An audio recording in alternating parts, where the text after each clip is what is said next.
Viņi stāsta par to skoliņu principu, kur principā tas nozīmē, bērni paši drīkst izvēlēt, ko viņi mācās, vai viņi vispār mācās. Viņi var izvēlēties, vai viņi mazgā zobus vai nemazgā zobus. Protams, ka vecākiem tad ir uzdevums parādīt opcijas, kas notiek, ja tu to nedari. Tad es pateikšu savu viedokli. Pirms kaut kādiem 5 gadiem parādījās video, aizgāja riktīgi viral. Viens cilvēks saka, es iesūdu skolu tiesā. Kā tas var būt, kurā vēl biznesā 150 gadus dara to pašu? Tā nenormāla kritika skolai, ka skolai ir jāmainās.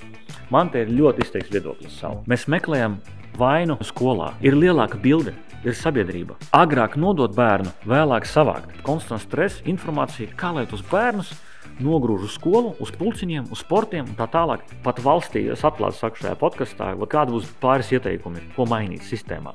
Dodiet direktoriem autonomiju vairāk, algu vairāk un autonomiju. Algu kāpēc? Tāpēc, ka jūs atlasīsiet kvalitīvus cilvēkus. Direktors ļoti nosaka to, kā skola strādā. Artur, čau. Čau. Prieks tev satikt pie tevis. Prieks, ka atnāc. Šodien esam Exuperī starptautiskajā skolā un mēs tiekamies ar šīs skolas direktoru Arturu Piļķēviču. Šīs dienas tēma būs biznesa idejas, kas ir saistītas ar izglītību. Metamies iekšā raidījumā. Sveiks, Artur. Paldies, ka bija tāda iespēja pie tevis atnākt ciemos. Kad pirmo reizi iegāju iekšā Exuperī skolā, man likās, nevar būt, tas tiešām ir Latvijā, un tā ir skola. Mēs tādā mazā ekskursijā gājām un tieši iegājām šajā telpā, kas ir tāds teātris, par kuru jebkurš Latvijas režisors varētu sapņot. Es domāju, mans Dievs, nopietni, un tas viss ir tepatās Rīgā Salienā. Jā, viena no tām motivācijām, kāpēc es gribēju ar tevi satikties, ir tas, ka tu pārstāv arī izglītības biznesu. Tu ļoti labi saproti izglītības biznesu vispār uzbūvu un iespējas. Es arī esmu izglītības biznesā ar ausīm iekšā, man ir runas skola. Un man kaut kādos mirkļos tāda piemetās tāda skepse vispār par šo izglītības biznesa perspektīvu kā tādu, un es gribēju arī par to tev parunāt, bet varbūt mēs atsperamies no viena konkrēta apstākļa. Es iegāju Exuperī mājaslapā, lai vienu bērnu izskolot šeit, tas maksā 20,000 eiro, ja es nemaldos gadā, vai ne? Jā. Un tā asociācija tam vidējam latvietim, kas esmu es šajā situācijā, ir liekas, kad, kā tu pats pirms tam teici, ir mēs vāramies zeltā. Jā. Tu arī kaut ko nokomentēt par šo? Protams, starp citu, tas, ko tu pieminēji pirmais un otrais, ir ļoti savā starpā saistīti. Tāpēc, ka cilvēks ienāk šajā mājaslapā 20,000 par bērnu gadā. Un asociācija Latvijā cilvēkam ir, kāpēc? Jo te blakus ir skola, kā tas saucas? Par brīvu. Par brīvu neviena skola nav. Ņemot izmaksas uz katru bērnu, īstenībā nevis tikai tas izmaksas, ko valsts rēķina, teiksim, skolotāja algas, bet visi resursi, ja būtu jāuzbūvē ēka, ja pa viņu būtu jāmaksā, ja nebūtu nekāds atbalsts, tā summa arī saliekas. Mūsu gadījumā, kāpēc 20,000 ir, tāpēc, kad man ir virs 50-60% no ārzemēm vēl skolotāji, tās algas ir 70%. Uzreiz pasaka vienkārši faktu. Ja? Algas 65-70% budžetā, un tiem cilvēkiem viņus vajag vēl atvest, viņiem ir apdrošināšana. Kāpēc es saku, tas ir saistīts? Tāpēc, kad arī tev mēģinot vispār, cilvēki klausās tagad, izglītība un biznesa, tas ļoti nesaistās, vai ne?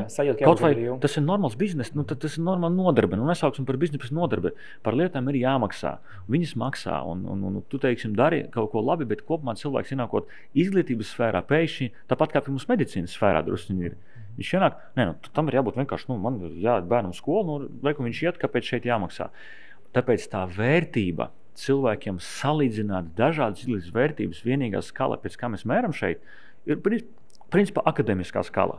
Ir pirmā ģimnāzija, ir tāda ģimnāzija, ir Mārabas ģimnāzija, un tad ir vienkāršā vidusskola. Un kā lai es tieku ģimnāzijā, kāpēc? Tāpēc, ka ģimnāzijā spēcīgākos akademiski ir nevis tas, ka kāds ir servis, kā bērns jūtās šeit katru dienu, teiksim, arī tu pievērs uzmanību laikam savā runas skolā kvalitātei, un šīs kvalitātes par to, kā ikdienā bērns jūtas, vai tavā gadījumā, kāda kvalitāte būtu, ja kāds citu runas skolu izveidot, tāda koncepta ir ļoti maz. Tāpēc cilvēki nezinu, par ko tad viņi maksā naudu, bet pārējā pasaulē zina. Brazīlijā 24% privāta skolu sektors ir. Mūsu tur Anglijā blakus ir vēl vairāk. Amerikā mums dēļ tā, ka mēs nākam no pagātnes, kur skola ir ikdienas lieta, ko nodrošina valsts, man liekas, ka 3, varbūt 4. Un tāpēc šī privātā izglītība un viņas vērtība ir ļoti šaubīgs tāds jautājums. Vēl viens piemērs ir konferences, kuras mēs taisam, ka tikko mēs uztaisim kaut kādu samaksu, arī skolotāji, teiksim, skolotāju konferences. Kā tu tā kā 10 eiro samaksā 20, kaut vai ārzemēs tādas konferences maksā 300, 400 eiro. Mums vienkārši, un es nevainoju cilvēks, tas ir vēsturiski tā radies, ka mums nav koncepta par izglītības vērtību. Ja? Tāpēc, godīgi sakot, ja 20,000, tas ir tās izmaksas. Tas bizness ir ļoti sarežģīts. Bet kāda ir tā starpības starp ģimnāziju Latvijā un privāto skolu, piemēram, šo? Ar kādu mēralu tu mērīt kāda starpība? Esmu pārliecināts, ka akadēmiski ģimnāzija vēl ir viena priekšrocība atlasi. Viņa atlasa savu skolēnus, kas akadēmiski spēcīgi. Vienkārši tāpat viens netiek. Tāpēc, protams, ka akadēmiski atšķirība nav, vai arī var atzīt. Tepat podkastā varbūt ģimnāzijā mums ir augstāks līmenis, tur ir īpaši kaut kādās specializētās klasēs, tur akadēmiski. Bet kāda atšķirība ir ikdienā? Mēs esam kā privāta iestāde, mēs konkurējam. Konkurences spējīga organizācija, kurai jāpievērš uzmanību detaļām.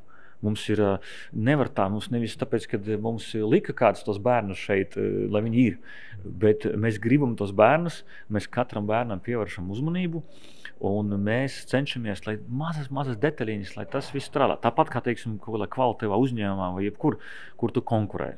Man liekas, ka atšķirība ir, es domāju, milzīgāka atšķirība rezultātā ir, kā bērns jūtas. Bērns arī nejūtas, ka viņš ir šeit, tāpēc, ka viņam šeit ir jābūt. Viņš ir šeit, tāpēc, ka viņam ir izvēle, mēs to saprotam, un tāpēc, un tas nav tikai man stāstīni tādi, mēs katru gadu taisam aptauju. Viens no jautājumiem vecākiem ir, nevis kā jūtas, bet mans bērns jūtas laimīgs skolā, viņš grib iet uz skolu katru dienu. Skala. Piekrītu, stipri piekrītu.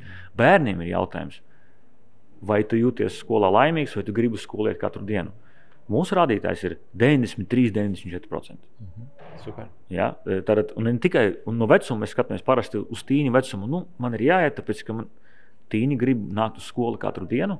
Viņi grib atrasties šajā skolā, kā vidē. Jā. Un tas, starp citu, tu sākumā pieminēji par pašu ēku. Atkal es atgriežos pie tās tēmas savos tur, kaut kādos tur sociālos tīklos un visur. Vide nosaka to, kā cilvēks jūtas. Un atšķirība atkal no privātas skolas, ģimnāzijas. Mēs varējām būvēt, kā gribējām, un uzbūvējam tā, ka cilvēks te jūtas labi. Un tas ir ieguldījums. Ir tāds lobijs, kas mums tur ārā tur ir. Viņš principā ir akadēmiski un administratīvi tāda bezjēdzīga telpa. Tur varētu ielikt 5 klases, bet mēs tur ieliekam lobiju. Un piedomājam pie katras detaļas, ka tur ir koks, ka tur ir kubi, kuros var mācīties. Un tas padara cilvēkam, un mums nav lokeri šitie skapīši, mums ir pakaramie, viss ir caurspīdīgs, klases ir caurspīdīgas. Un cilvēki jūtas te piederīgi, viņi jūtas, ka viņi te ir kopā, un ikdiena bērnam paiet savādāk. Un mums tas ir svarīgi, kā viņš te 8 stundas dienā lielāko daļu savas dzīves 12 gadus pavada. Tāda atšķirība var būt emocionāli ļoti liela. Mēs pēc tam nedaudz vēlāk iesim ekskursijā, apskatīsimies, kā tas viss izskatās dzīvē un realitātē. Mums tomēr podkāsts ir par 1000 biznesa idejām. Jā. Un mēs šodien koncentrēsimies uz izglītības nozari. Un liels to paldies par tavām idejām, kuras tu man iesūtīji. Neliels pārtraukums mūsu podkāstā. Jā, mēs šeit runājam par ļoti daudz biznesa idejām, bet tām nebūs nekāda jēga, ja jūs par to nerunāsiet, ja jūs par to nestāstīsiet. Tāpēc uzņēmumi meklē jaunas komunikācijas formas, kas varbūt ir draudzīgākas ar auditoriju, salīdzinot nekā reklāmas. Tāpēc uzņēmumi pašlaik meklē iespējas, kā ar minimālu laika investīciju varētu izveidot profesionālu podkāstu sezonu. Un, lai to izdarītu, ir nepieciešama komanda. Latvijā ir šāda komanda, tas saucās podmedia.lv, tā ir režisoru un žurnālistu komanda, kas veido profesionālus scenārijus priekš podkāstiem, un mēs strādāsim ar jums absolūti individuāli. Mēs nodrošināsim arī visu tehnisko pusi, pielāgosim arī telpas tieši jūsu nozarei nepieciešamiem raidierakstiem. Mūsu mājaslapa ir podmedia.lv, satiekamies uz īsu sarunu, un mēs jums izstāstīsim, kā varētu izskatīties jau jūsu nākošais raidieraksts. Un tagad atpakaļ pie raidījuma. Liels paldies par tavām idejām, kuras tu man iesūtīji, un mans ieteikums ir koncentrējamies uz tām, apskatāmies, parunājam, padiskutējam. Esam arī nežēlīgi pret kaut kādām idejām, it īpaši pret manējām, kuras es tev varētu ieteikt, un mēģinām būt noderīgi mūsu klausītājiem. Pirmā ideja no tavas puses, vienkārši nolasīšu, man ir priekšā dators, ir starptautisko skolu sektors. Ik gadu ir plus 800 skolas pasaulē. Tas ir, es sāku ar tādām globālām lietām, kur interesējas, ja ir kaut kāda investoru idejas, ko tagad jaunu darīt, tāpat kā tas pāris, kas šeit uzsāk šo biznesu. Šeit tā gadījās, ka tā konkurence tā izauga vienā laikā. Bet principā globāli skatoties, tas ir augošs sektors. Var iet internetā, var meklēt, var skatīties, bet ja vēl pirms 10 gadiem bija tur 5000 starptautiskās skolas pasaulē, viņas bija klasiskas. Ko es domāju klasiskas? Tāpat kā International School of Latvijā. Diplomātiem nav kur iet, viņi iet tādā skolā, viņi parasti bija ar kādu no vēstniecībām. Tad tagad tas ir izaudzis par biznesa sektoru. Cilvēki iegulda tajā. Teiksim, blakus esošais King's College vairs nav tikai King's College grupa. Viņus ir nopirkusi lielā grupa, kur ir 50 skolas.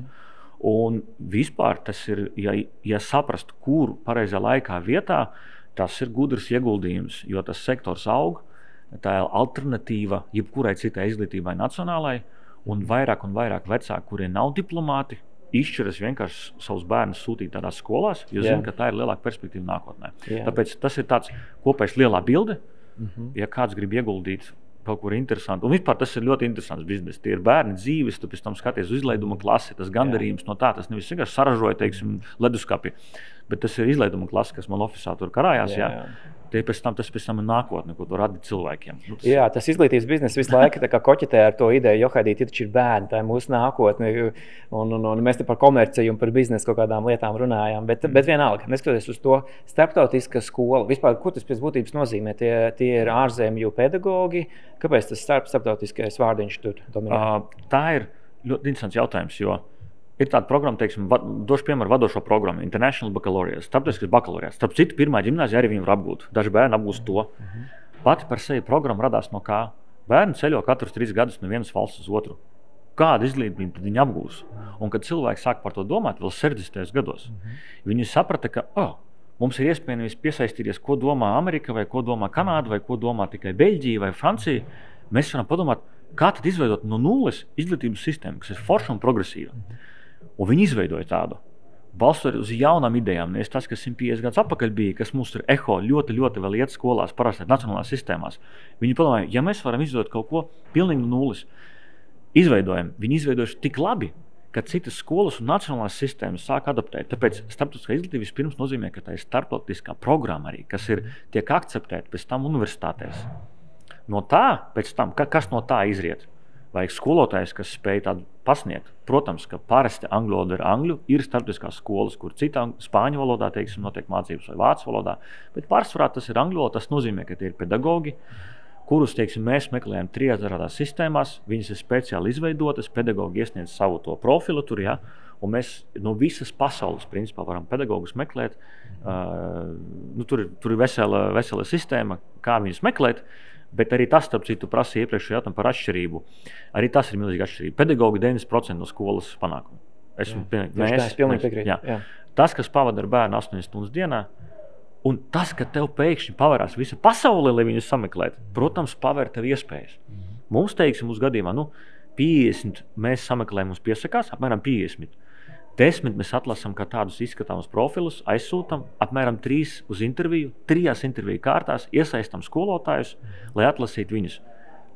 No biznesa perspektīvas tas ir dārgi, jo viņus atvest ir dārgi. No kvalitātes perspektīvas tas ir kvalitīvi, jo tu vari izvēlēties no visas pasaules skolotāju. Jā. Iespējams, tagad klausītāji var dzirdēt, mums starpbrīdis ir sācies, bērni mierīgi staigās, tā kā neņemiet vērā, mēs turpinām mūsu sarunu. Ja nebūtu tagad tavējā direktora karjera Exeperī skolā, kādi būtu pirmie soļi un kādā veidā tu izveidot starptautisko skolu Rīgā vai Latvijā? Ļoti labs jautājums, superīgs. Kādā veidā es izveidotu skolu? Es paskatītos geogrāfiski vispirms. Tas, kas šeit notika, nestos ilgu stāstu, kāpēc Piņķos ir 3 skolas, tas vismaz kurjos stāsts, bet es paskatītos geogrāfiski, kur nav. Ja es veidotu tagad skolu, starptautisko, es skatītos uz galu Berģi, Ābeži, Jūglas galas tur kaut kur tur. Tāpēc, ka tur pirmkārt ir liela bāze šobrīd, mums ir ļoti daudz kanādiešu brauc uz ģimenēm. Tīri ģeogrāfiski vispirms ir ļoti svarīgi paskatīties, kur tā skola atradīsies. Tas ir viens. Otrs, es domāju, ka tomēr International Baccalaureate programma ir tā labākā programma, ir tīpaši izejot 11. un 12. klasē. Labākas programmas, es domāju, es neņemtu A-levels programmu. A-levels programma Britu paredz, ka ir apmēram 3 priekšmetus bērns izvēlās, un tas mūsu, ja gribās piesaistīt mūsu cilvēkus, bet bez tā Latvijā tas bizness nedzīvos. Mums nepietiktu tikai ar tiem ārzemniekiem, kas ir. Mums vajadzētu, lai vietēji cilvēki ir ieinteresēti. Mūsu cilvēkam grūti saprast arī, kā var 11. klasē, 10. izvēlēties 3 priekšmetus tikai. Kā var bez matemātikas, teiksim, 12. klasē. Tāpēc IB ļoti labi to balansē. Es izvēlētos to programmu. Telpas, ēkas, protams, var, un ja būtu pietiekoši investors, kā es teicu, ļoti, ļoti ietekmē skolas telpas, kā bērni jūtas un vispār, ko tu vari darīt.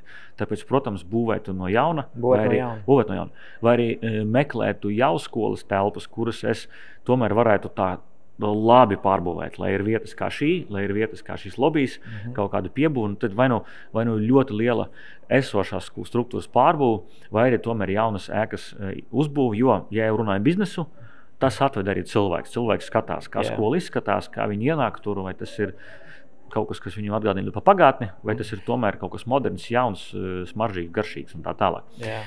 Tas ir vēl viens aspekts. Bet iedomājies, kad mēs tagad Ādažos, tu gribētu būvēt, cik lielu tu gribētu viņu būvēt priekš cik bērniem? Es domāju, ka priekš cik bērniem? Es domāju, ka šis izmērs kaut kādi 400-500 bērni. Uzreiz, jā? Jā. Es domāju, ka uzreiz. Cik ir šajā Exeprī skolā tagad? Exeprī 370. Tad tādu pašu? 370, bet uz 400-500 bērniem te ir, ir vieta, pat vairāk, varbūt 550 bērni, tad te uzbūvēts ir vairāk, mums ir vietas bērniem. Tādu pašu, mēs tikko runājam, mēs ļoti atklāti, mēs varam runāt par to, ka tā pievienotā vērtība, kas šeit ir ielikts, šajā ēkā un vispār skolas vīzijā, biznesā ir jābūt ļoti realistiskam. Cik tā pievienotā vērtība dod atpakaļ revenue, ienākumu. Tad es domāju, ka te ir pārspīlēts ar pievienotu vērtību. Tas visā, kas šeit ir uzbūvēts tā, ka tas var būt nes pienesumu, bet nepietiekoši, lai tas biznesa modelis, lai tas sevi atpelnītu.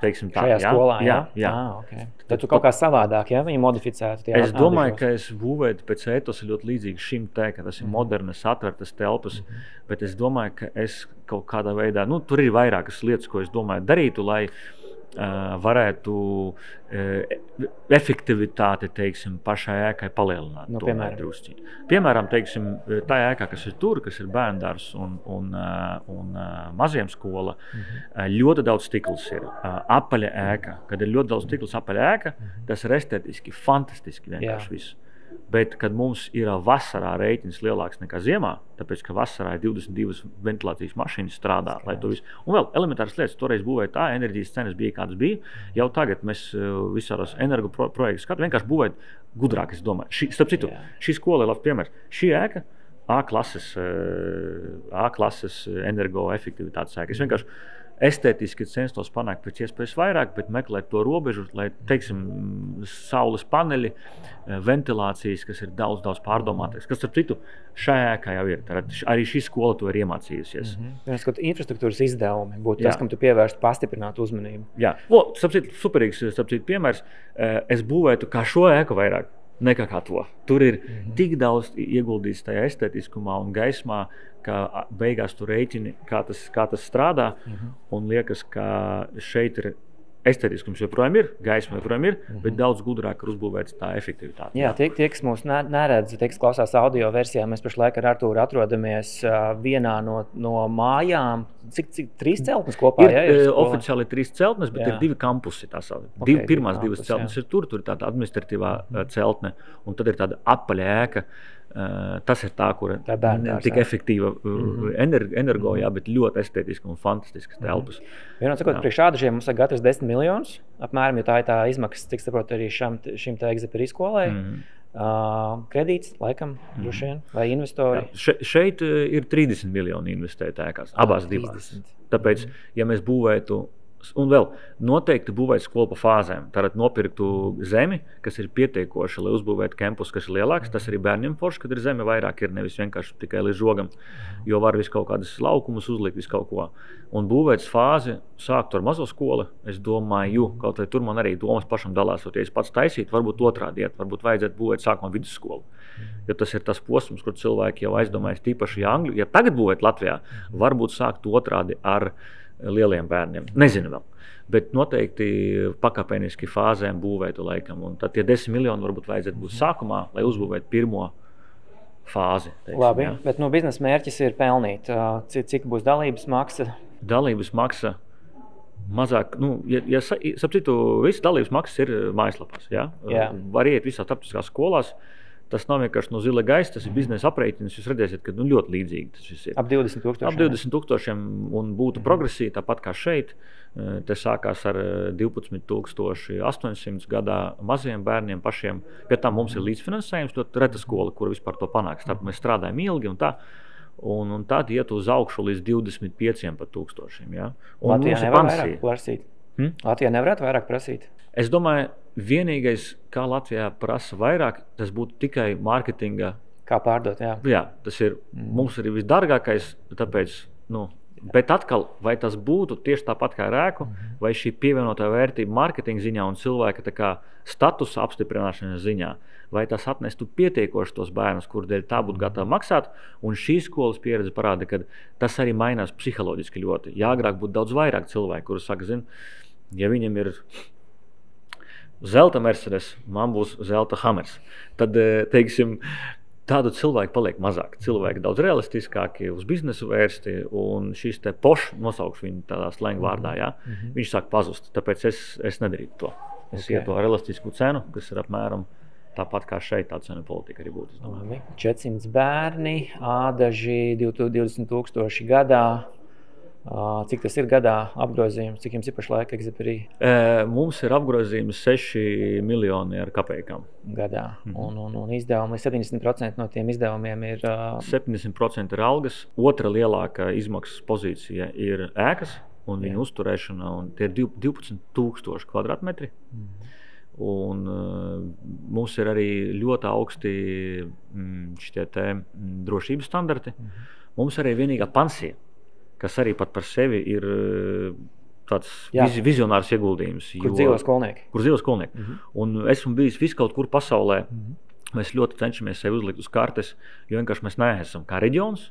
Un tad Ķīnā sēž ģimene un domā, kur aizsūtīt bērnu uz 11. klasi, pabeigt vidusskolu. Latvija. To taču Latvija. Tā kā nē, viņi domā Anglija. Anglijā ar to tagad liels problēmas. Viņa nodoklis, starp citu, pielika VAT, savu to pievienotās vērtību PVN.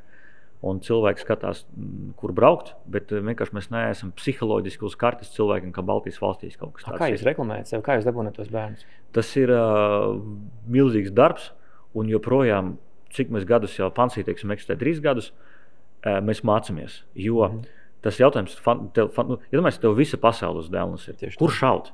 Kur tas mērķis ir? Ja es vienkārši pateikšu, Indija, tad es ar vienu klikšķi Facebookā es būšu bankrots nākošajā dienā, tāpēc, ka tur ir miljards cilvēku. Un lai tur, kur Indijā izreklamēt, ja? Un tāpat arī visu pasauli ir. Tāpēc, kā mēs reklamējam, mēs piedalāmies, ir tādas izstādes aģentiem, ir aģenti, kuri meklē bērnus. Lielākā izstāde ir Berlīnē. Man liekas, es visu kaut kādos pasākumos esmu bijis, bet pasākumā, kur Intercontinental Berlīnē ir cilvēki tik daudz pusdienās, ka tu ej un tu nevar tā kā liftā iziet cauri, tāpēc, ka formāts ir kāds. Skolas sēž un aģenti staigā. 2500 cilvēku atrodas vienā telpā. Tas tā kā tāds, nezinu, mums Ķīpsalas halē. Tas tikai skola Ķīpsalā noteikti skolas jā, tā kā skola Ķīpsalā tikai tur nevis tās formāts, ka tur tie stendi visi, bet reāli ir galdiņš, tu vari pasūtīt viņu tur 1,5 metru vai 3. Jā. Mēs ar kolēģi aizbraucam, tu sēdi, pirms tam ir online platforma milzīga, un pie tevis nāk aģenti. Un bukojās aģenti pie tevis, tu viņus var atteikt un pats meklēt citus. Mēs meklējam reģionus, kas mums ir interesanti. Un tam mums bija 18 tikšanās vienā dienā, back to back, un 18 vai 17 otrā dienā. Wow. Un tie aģenti, no kurienes ir? Mūs interesē Ķīna, kā alternatīva viņiem piedāvāt braukt šeit. Mums interesē viss tā kā arī Austrum Eiropas bloks un teiksim, valstis kā Polija, kā teiksim, bet arī Armēnija, Gruzija, valsts, kuras auga, attīstās un domā, kur tad sūtīt bērnus alternatīvi savām sistēmām. Ja vēl savas skolas nav, visur viņiem kaut vai valstis ir lielas starptautiskās skolas, tās valsts apsver, un arī pie mums brauc starp citu, ja? Bet kopumā, protams, tas starp citu, nesen vakar bija saruna ar Agitu, kas ir virsdiriģente, viena no virsdiriģentēm dziesmu svētkos. Viņam mēs vēl vienu ideju domājam par diasporu, Latvijas pie tam. Tātad latvieši, kas ir 300,000 kādreiz 8. gadā izceļojuši, man tādi draugi ir, viņi arī domā par to. Tas ir forša ideja atsūtīt šeit bērnu vidusskolā, lai viņš Latvijā vispār var pabūt. Jā, taisnība. Jā. Mums ir vienīgā skola, kas piedāvā no starptautiskām, kas piedāvā latviešu valodu kā mātes valodu, normāla programma, mums mērķis, lai bērns var literatūru mācīties gan angļu, gan latviešu arī beigās. Un mēs nevis vienkārši par latviešu valodu mācām, bet mums reāli ir latviešu valoda, ļoti mazas grupas, milzīgs ieguldījums, bet mēs ticam, ka tam ir nākotne. Un, ja vietēji cilvēki grib izlemt nāk uz starptautisko skolu, lai viņiem ir iespēja latviešu valodu mācīties augstākā līmenī. Tāpēc, atbildot uz jautājumu, diaspora kļuva kā vēl viens segments, kuru gribas uzrunāt. Bet kopumā es saku, kas brauc uz skolām, arī uz Angliju, kas brauc uz boardingu. Ja? Tas ir Āzija, tas ir arī Middle East, ja? Arī šīs pirms padomju bloka valstis, ja? Kuras grib starptautisko izglītību iegūt. Es domāju, tas tādi galvenie. Bet arī Vācija. Vāciešiem tas ir populāri. Mums ar vienu aģentu ļoti laba sadarbība. Viens vācietis arī atbrauks šogad, izskatās. Bet mēs joprojām mācāmies. Man patīk šī ideja. Ja godīgi, tu ļoti pareizi nodefinēji par teritorijām. Es nezinu, kāpēc tiešām šeit Babītē, Salienā, te viss ir trīs skolas, viss ir vienā vietā. Diezgan skaidrs arī, kāpēc, bet tādušos nav. Tas atkal nav skaidrs. Garciems, Baltezers, Cārnikava, visi šīs te reģions. Forši, laižam pie nākošās tēmas. Nākošais ir privātskolu sektors Latvijā, ļoti maz privātskolu. Bet tagad vienkārši, lai mēs saprotam bišķiņ to terminoloģiju, starptautiskā skola, kurā ir konkrēta International Bachelorate programma, runājam angļu valodā, privātskolas, tu vajag domāju, latviešu valodā var runāt? Jā, teiksim, latviešu valodā. Ir vēl viens modelis, starp citu. Indonēzijā, kas strādāja, es strādāju amerikāņu skolā, tādā starptautiskā skolā, un blakus bija viņu vietējā skola, privāta skola, kura taisīja bilingvālo programmu, lai paskaidrošu, kas tas ir, un galā bērni arī taisīja to starptautiskā bakalaureāta programmu. Ja? Un arī mazajās klasēs, kas ļoti aktuāli mums, no 1. līdz 5. klasē, viņiem bija šī te PYP, Primary Years Program. Tad viņi dabūja starptautiskās autorizācijas programmām, bet bērni mācījās indonēziešu valodā, viņiem palielinājās tā angļu valodas apjoms vairāk un vairāk un vairāk. Ja godīgi, kā biznesa ideja, tas ir tāds džem, kas mums šeit varētu būt Latvijā vēl neatklāts. Jo mums ir ģimnāzijas, to dara pavisam savādāk. Viņi atlasa tik spēcīgus bērnus, kas ir spējīgi pavilkt abas programmas. Šeit tā doma būtu, ka īsteno programmu Latvijā, Latvijas programmu, bet fokusējas uz to, lai bērniem ir ļoti liels fokus uz angļu valodu, lai viņi pēc tam lielajā skolā varētu izvēlēties šo te International Baccalaureate un starptautiskā bakalaureāta programma. Ja? Tas varētu būt privātas skolas modelis. Bet arī pat bez angļu valodas, nezinu, varbūt es tāds ideālists esmu kā cilvēks, bet es vienkārši ciparus arī skatos, maz mums to privātu skolu ir. Un pat latviešu valodu uztaisīt privātu skolu varētu mēģināt. Kas būtu konkurētspējīgi? Tas pats skolotājs atlasīja dēļ tā, kad varētu, teiksim, vairāk samaksātiem skolotājiem. Izlaities kaut kādu savu virzienu, odziņu. Varbūt pat nofokusēties kaut ko kā tehnoloģijas un tur kaut kas tāds. Vai arī divi virzieni, tehnoloģiski un biznesa, teiksim, ja? Un taisīt skolu, kurai ir sava misija, teiksim, šeit mums liek, mēs nevaram akreditēts iziet, ja nav sava misija izteikt, kas mums atšķir no citiem.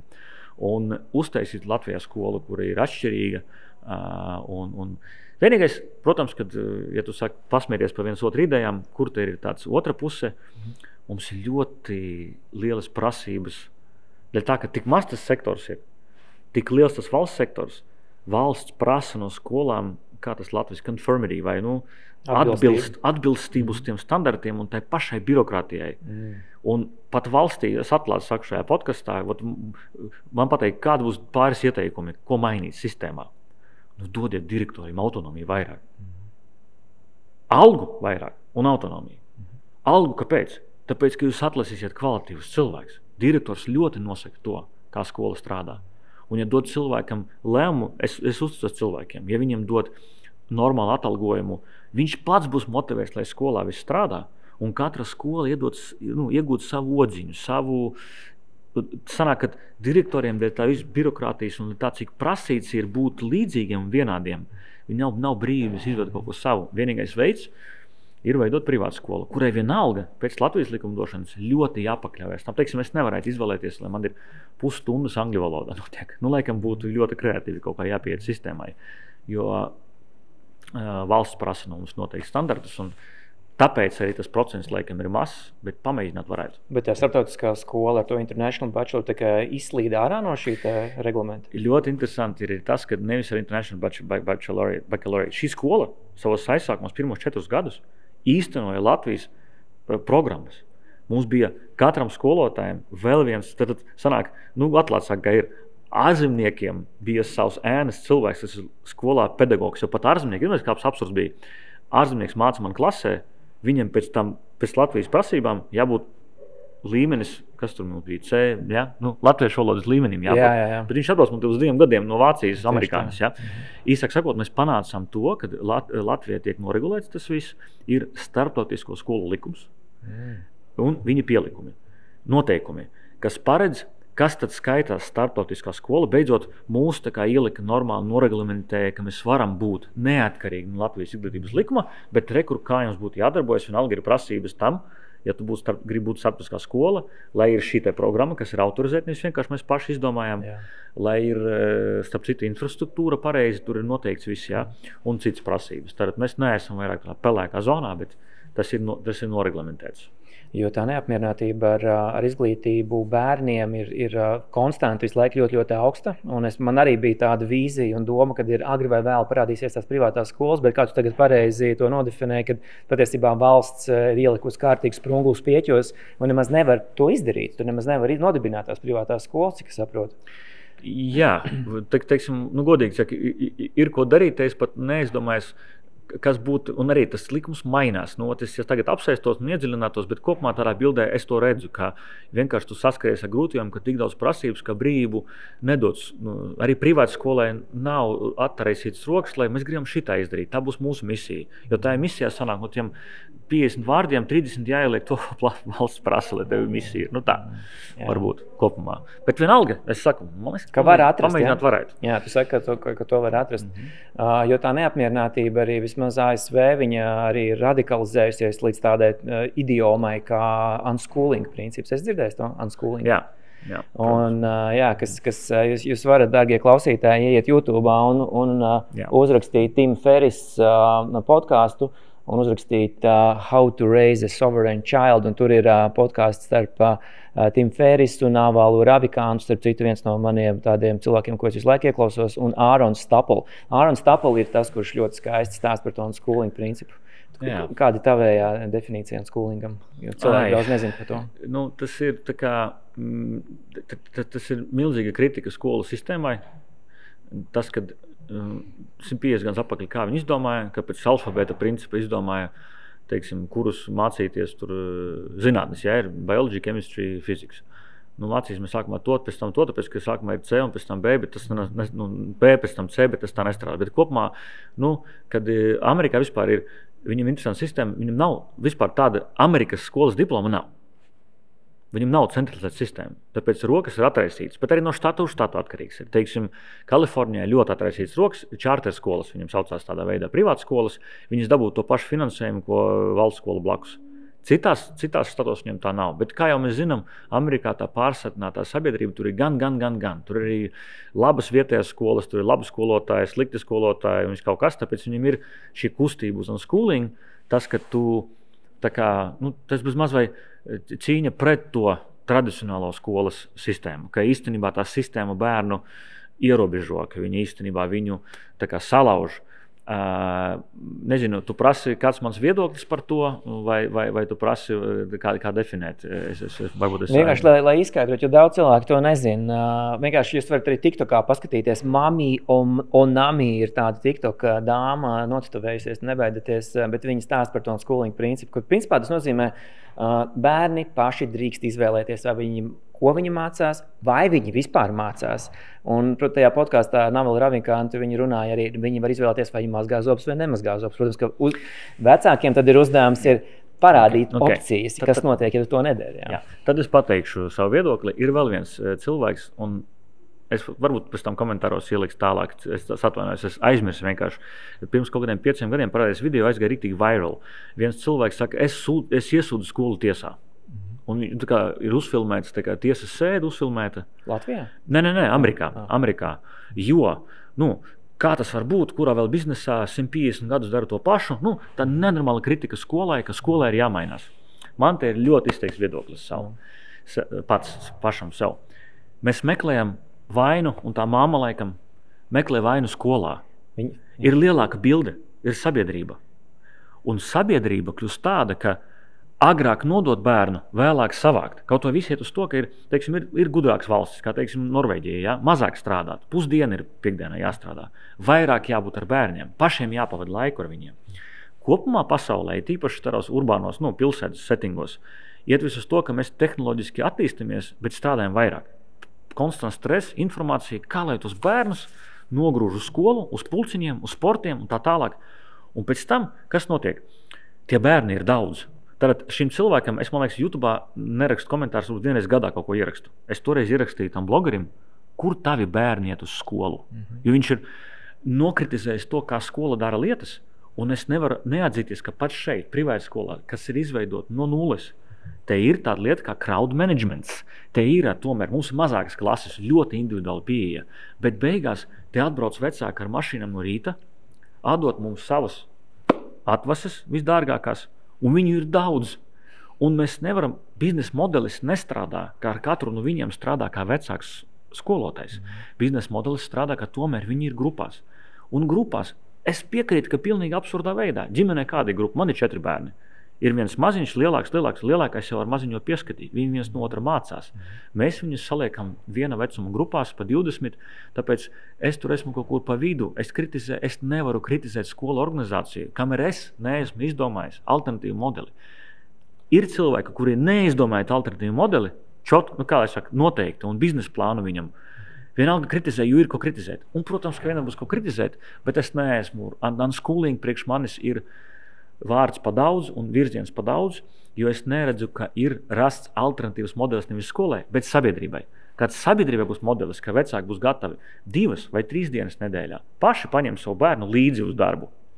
No 7. 8. klases. Suņus var ņemt tagad uz ofisiem, bērnus kāpēc nevar?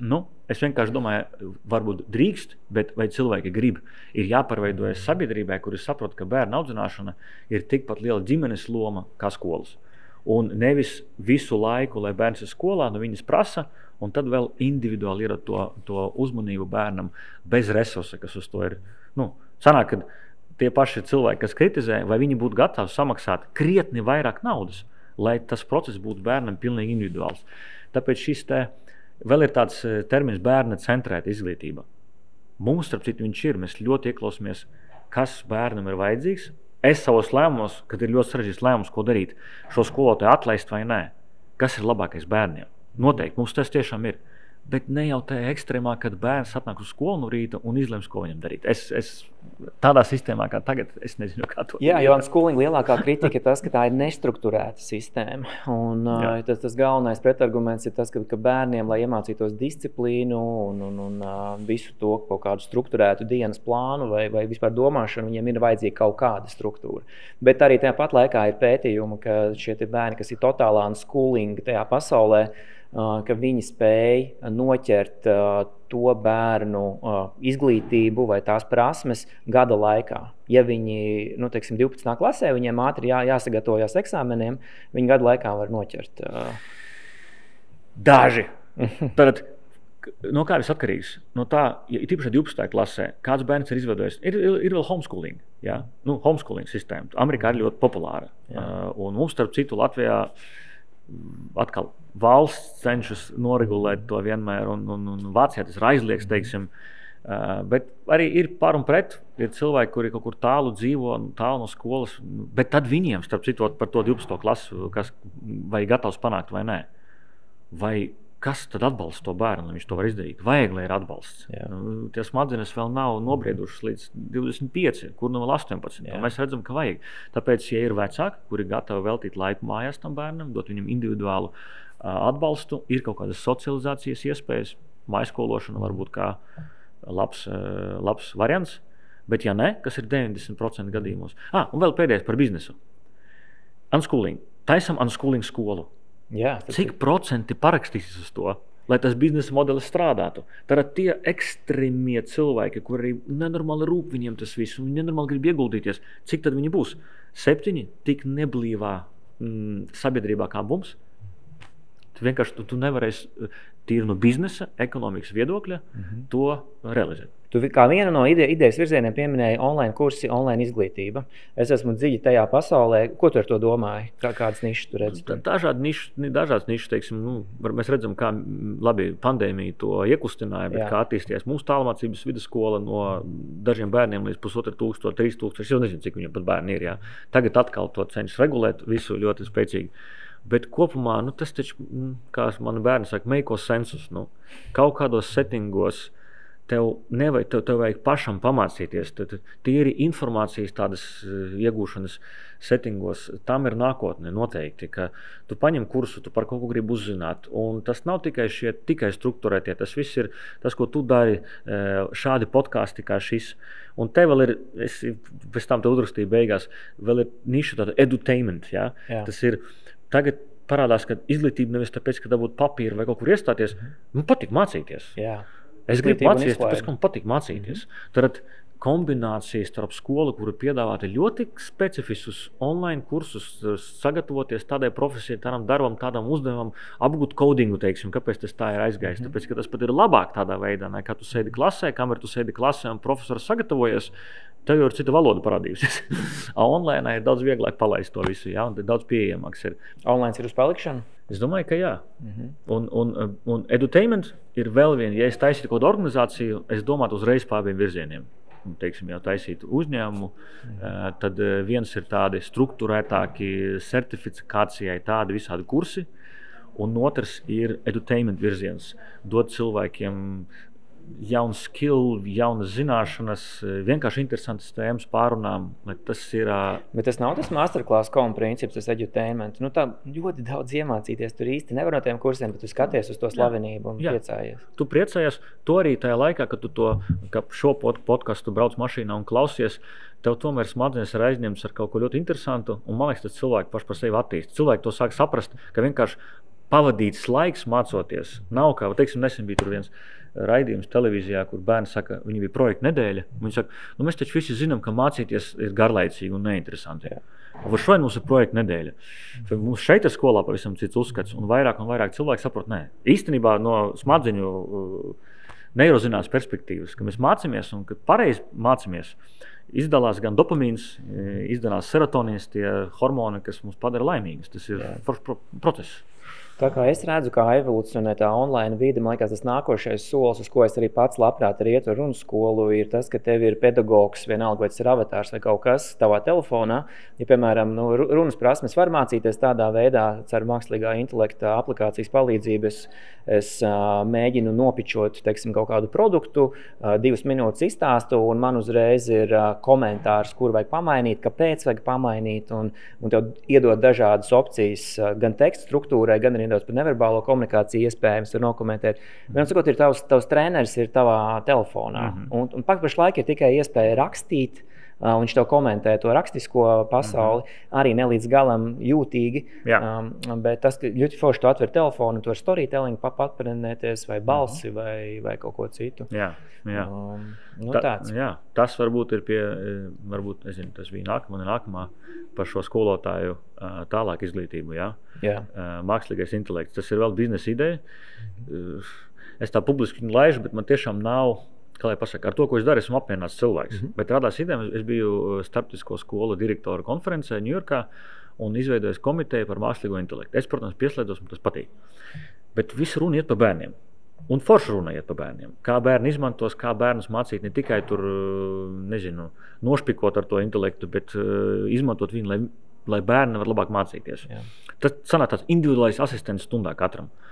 Un te es sēžu un domāju, kāpēc runa neiet par skolotājiem? Skolotāja profesija ir tik daudzpusīga, tik daudz ir skills un zināšanas.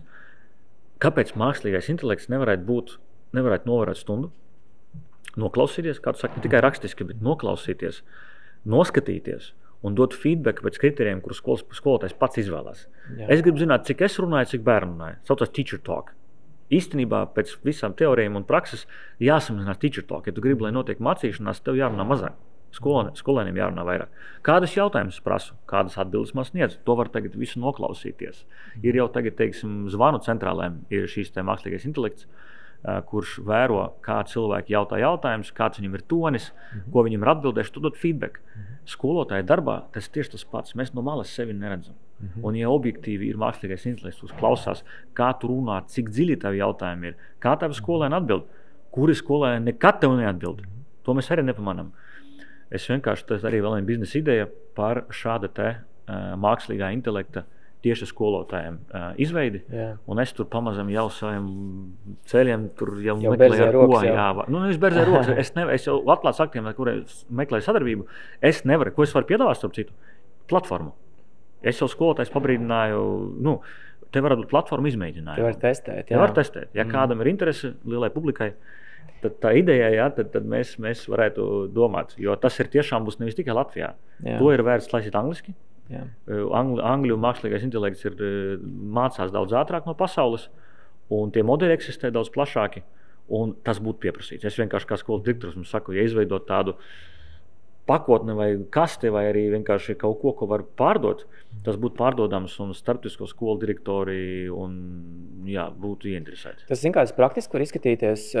Es redzēju nesen arī tādu mazu ierīcīti, kas izskatās tā kā mums ir mikrofoni ar tevi te piestiprināti, bet tu viņu pieliec no rīta un tu viņu vakarā vari kaut kur noņemt nost.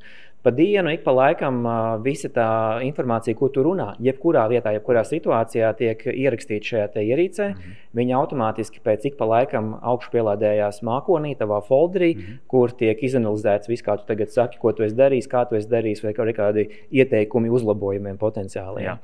Un tas ir tas mehānisms, kā es redzu, kā var to arī tavu ideju realizēt. Jā, protams, kad tas ir pie skolotāja būtu tāds mikrofons, skolēniem varētu būt mūsu superīga kompānija Latvijā, kas ražo tos mikrofonus, kur mest viens otram. Tie mīkstie mikrofoni. Mīkstie mikrofoni. Un tas būtu varbūt tas, kas grupu darbam pielies tur, to visu informāciju noklausies, un tad tas mākslīgais intelekts dot atgrieznisko saiti.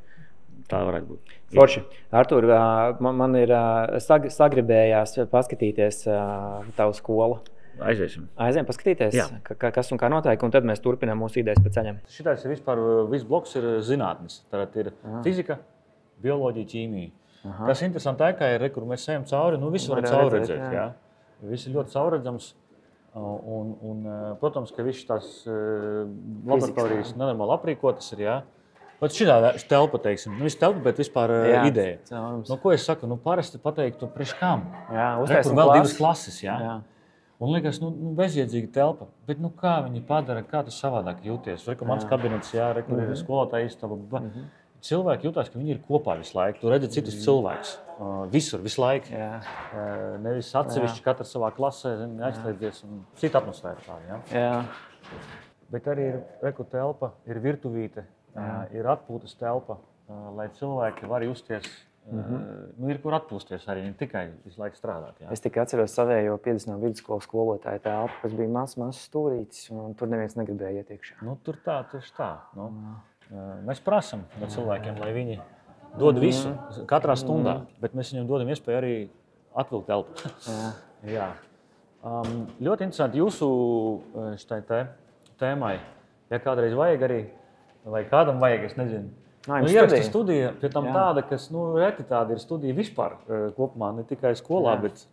Jums ir savas skolas ieraksta studija, bet kurš viņi var izmantot un kādiem nolūkiem? Mums ir skolotājs viens, kas strādā radio un māca bērniem taisīt podkastus, kā jūs darat. Tiešām, tā kā speciāli nodarbība. Mums ir divi skolas bendi.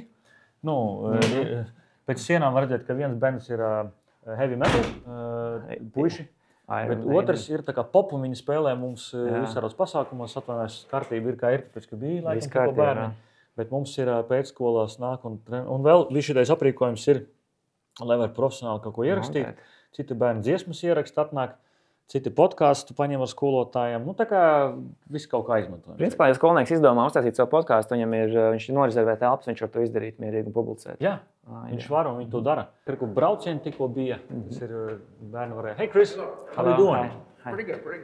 Good. It's Friday. TGI, man. Te ir tāds, tā kā lounge, jā. Tur ir ļoti interesanti ēka, kur tagad aiztaisīt viss cits iet. Eksaminācijas istaba. Tā kā speciāli aprīkota eksāmeniem. Protams, ka ieskars sadīties nevar. Kas ir vajadzīgs speciāli priekš eksāmeniem? Priekš eksāmeniem vajag starpniski eksāmeni. Kembridžā ir tāda bībele, kā eksāmenis organizēt. Kur jūs tādu atbrauc eksāmenāt? Viņi atbrauc nebrīdinot. Mums notiek eksāmeni. Viņi iziet cauri, viņi ir 30 lapas, ko atzīmēt. Es saku, kādu mums aizrāda? Vispār jums bija kādreiz, ka bez aizrādījumiem bija skola? Viņš saka, nē, nekad. Kāda mums ir? Mums, kur mēs stāvam lejā, eksāmenis istabā ir jābūt atsevišķai istabai, kas ir zem atslēgas, kur ir seifs. Jā.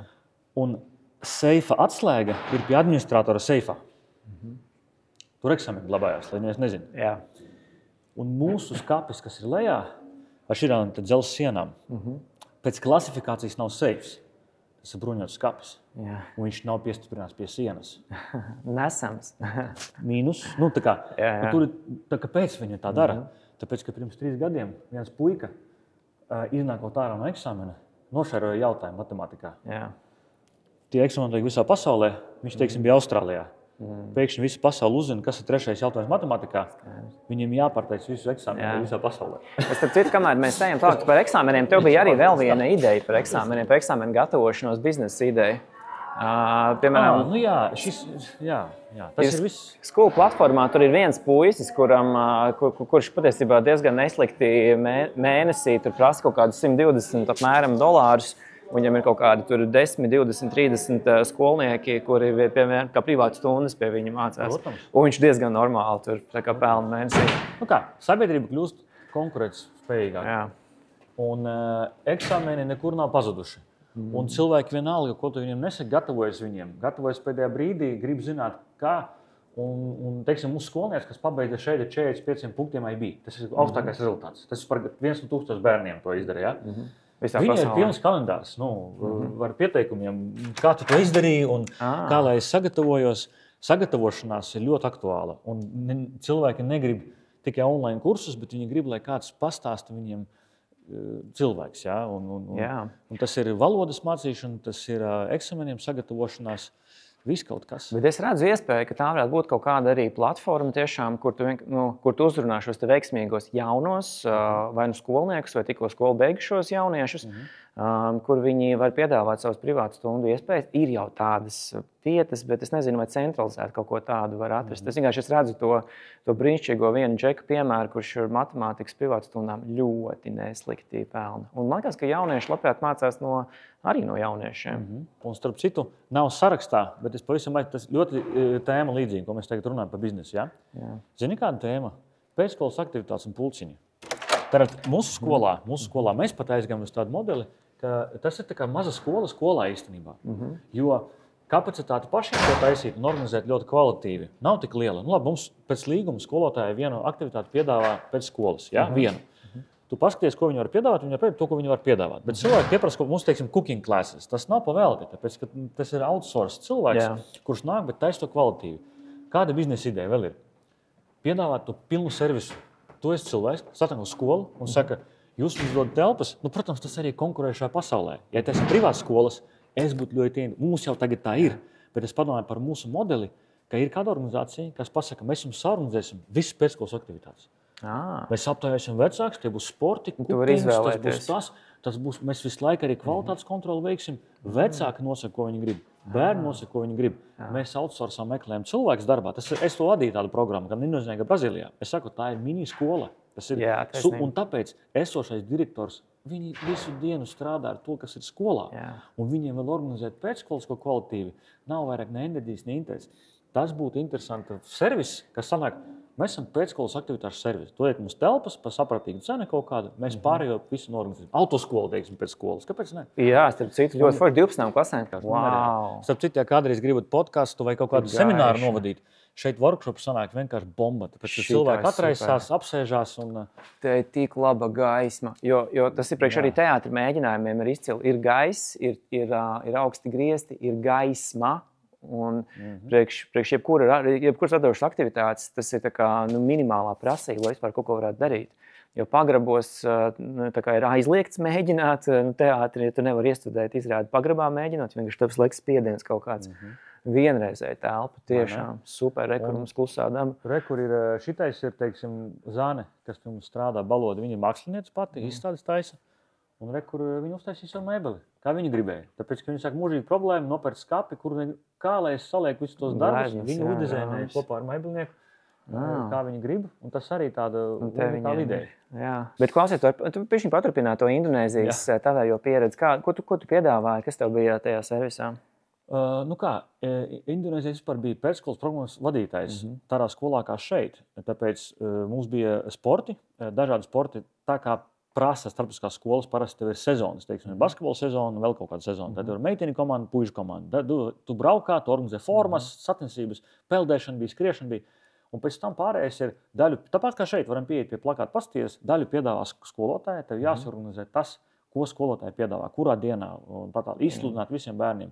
Un daļu, tad tu meklē tos outsource, kas tev pietrūkst, tu zini, kas ir vajadzīgs. Tieši tāpat kā šeit. Un šeit, teiksim, mums ir cooking class, ir outsource, mums ir dronu klase. Dronu klase? Ko jūs tur darat? Dronu klase bērni ne tikai lidina, bet taisa dronus. Un tad lidina. Tā, tiešām ļoti interesanti. Bet, es pat negribu iet no šīs telpas ārā, man tik ļoti patīk šī telpa. Es vienmēr ievadīju, man tā arī ir mīļākā telpa. Es domāju, ka es varētu apsēsties vienkārši sēdēt. Redzi, skolā nav atslēgu un slēdžu. Es saku, tas viss ir, padara visu, nav skapīšu, nav slēgtu telpu.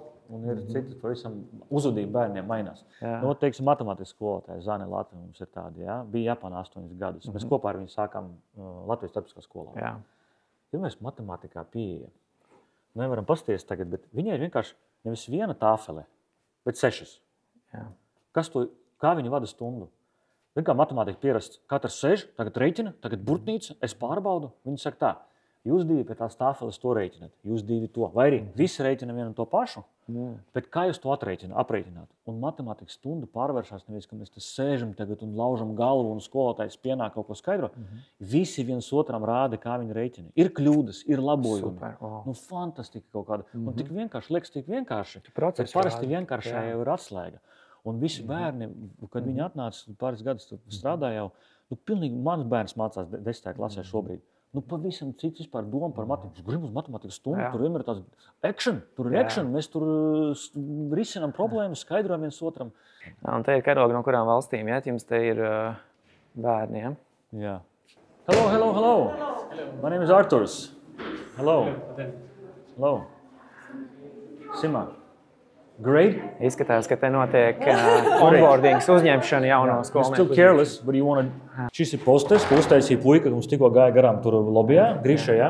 Tāpēc, kad bērni biznesa managementā bija sadalīti 4 grupās, tas biznesam ļoti interesanti mums ir. Sadalīti 4 grupās. Taisīja kā tāda Shark Tank, tikai nosauca Fox Den, tāpēc, ka mums ir lapsa. Nevis Shark Tank, bet Fox tā kā ala, lapsas ala. Viņi izsūtīja visiem vecākiem skolā uzaicinājumu. Katrai grupai atrast sponsoru. Iegulda mums 500 eiro. Mēs uztaisīsim skolas merch. Tas ir viens no viņiem. Viņi uztaisīja lapsiņu, pie malīnes tur stāvēt. Lapsiņu, šito, kreklu un ziemas jakas, reverse. Viņiem bija pašiem jāizrada, cik tas maksās, kur to uzprintēt, kur to dabūt, kādu maržu likt, cik varēs nopelnīt. Šitie nopelnīja visvairāk, tāpēc, ka viņi arī noreklamēja visvairāk, arī mācīja. Tāds, ļoti forši biznesa, tāds motivējošais. Mums šobrīd ir 20 bērni. Varētu būt 70, mums ir ļoti daudz vietas vēl. Un šī tā vieta, kur viņi guļ, dzīvo? Tā, ka mums tik maz bērni, mums ir luxury, ka pirmajā stāvā mums dzīvo tie, kas strādā ar viņiem. Tas arī ir milzīgs resursu un ieguldījums, jo tā nav tā, ka vienkārši pa naktīm atnāk kāds, tas ir principā 24 stundu darbs. Un pirmajā stāvā pagaidām mums pieaugušie, kas strādā, otrajā meitenes, trešajā puiši. Tā izskatās tā istabiņa. Super, un tā ir skolnieku istabiņa. Tā izskatās, jā. Amazing. Vienkārši sāpnis. Sapnis. Nu jā, labi, viņi tu kopā 3 laikam, jā, Zini, var gulēt. 3 tas ir tāds maksimum capacity, mēs rādām, kā ir maksimum capacity. Jā. Realitātē šobrīd bērns jau pa 2. Mēs pat ļaujam pagaidām 12. klases skolēniem otro semestru kādu pa vienu var dzīvot, ja grib mācīties, viņam vajag mieru. Šeit, kas dzīvo, viņi te brokas no rītiem pārēd, sestdienās, svētdienās, teiksim, jā. Paštais. Kur tur mums stāv tāds tevis, kas viņi te ēd arī vakariņas, pagaidām nav tik daudz bērnu, lai viņi iet uz ēdnīcu, viņi ēd šeit vakariņas, jā. Nu, tad mēs pie administratīvā bloka tieši uznācām, jā. Admin bloks, ok. Šeit ir mans otrs office, jo es pusnedēļu tur pavadu. Kāpēc tu maini? Zini, es uztaisīju tādu Birkmanu testu, tas ir personības tests. Es esmu pēc savām interesēm ekstraverts. Jā. Es varu paņemt ģitāru un stāvu tur. Es varu nospēlēt 1000 cilvēku priekšā. Bet pēc savu darba stila esmu introverts. Tad esmu ekstraverts pēc tā, kas man patīk darīt. Bet, kad man jāstrādā, es varētu sēdēt. Un es speciāli uzliksies 2 vietās. Man ir iespēja, lai es būtu redzams, lai es redzu cilvēkus. Jo es varu aizmirst vienkārši, iziet ārā. Tu teici, ka ir kaut kāda admina aplikācija, kas ir kopīga privātām skolām, starptautiskām skolām. Jā. Sākšu no tā. Ir liela problēma viena. Skolas pēc pētījumiem ir skolas un slimnīcas sarežģītākās organizācijas pasaulē.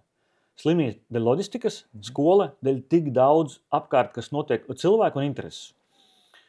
Ideālā variantā bērns ir pa vidu, viss apkārt viņam IT uzbūvēts, lai viss ir. Bet nevar neviens pat tādu dinozauru pacelt. Tie, kas cenšas, viņi pēc tam nevar viņu updateot, jo katrās no savām nodaļām ir ļoti specifiskas lietas. Nu, teiksim, vienu lietu paņemsim. Admissions, uzņemšanas nodaļa. Bērns atnāk pie mums atverto durvju dienu. Tagad mums būs 20. maijā. Viņš tikai piesakās, tam jābūt CRM, kas ir piesaistīts. Mēs zinām, ka pieteikušies ir 40, atnākuši 34. Mēs paaicinājām pēc tam viņus aizpildīt pie mums, atnākt uz stūri, atnākt uz stūri, šī indiešu ģimene, teiksim. Jā. Pēc tam viņi aizpildīja anketu. Bet neko citu, tad tas pakāpes, kā tas klients iet līdz tevīm, tas kā saucās, tas Piltuve. Jā. Viņš ir ļoti, ļoti liels. Un būtu labi, ja tas viss no sākuma sākās, mārketingam, CRM, pēc tam jau davruma klientu. Un tad, kas notiek? Viņš iesniedz dokumentus, viņš iziet testus, tas arī visi soļi.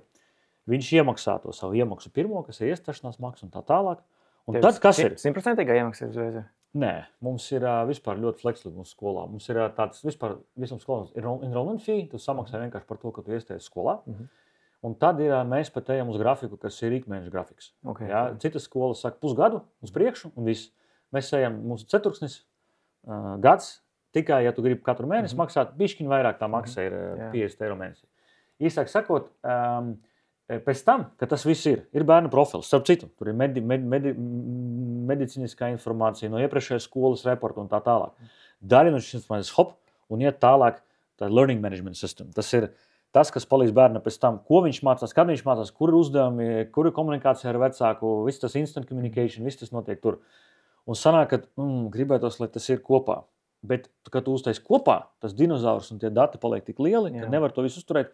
Tāpēc, teiksim, admissions, uzņemšana. Mēs tikko aizgājām uz vienu open apply sistēmu, mēs uztaisījām rīktīgi pētījumu, alternatīvi principā ir 1, 2 pasaulē, lai kvalitīvi strādā. Tas nozīmē, ka tas ir vēl viens lauciņš, kur var lausties iekšā, arī skolai viss ir ļoti īpatnēji noteikti. Finanses arī nav tik vienkārši kā pārējiem, tas viss ir dažādi, tur atlaides, labi, tas vēl tā.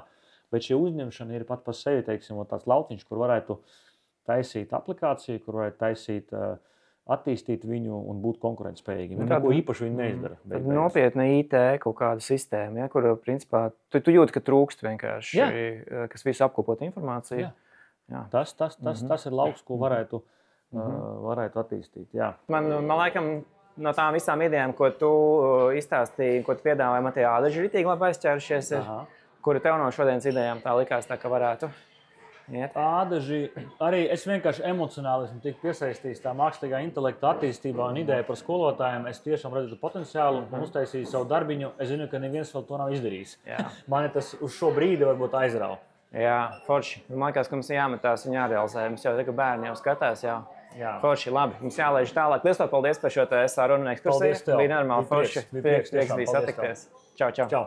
Milzīgs paldies Arturam Piļkevičam par šo fantastisko ekskursiju un biznesa idejām, kas saistīts ar izglītības nozari.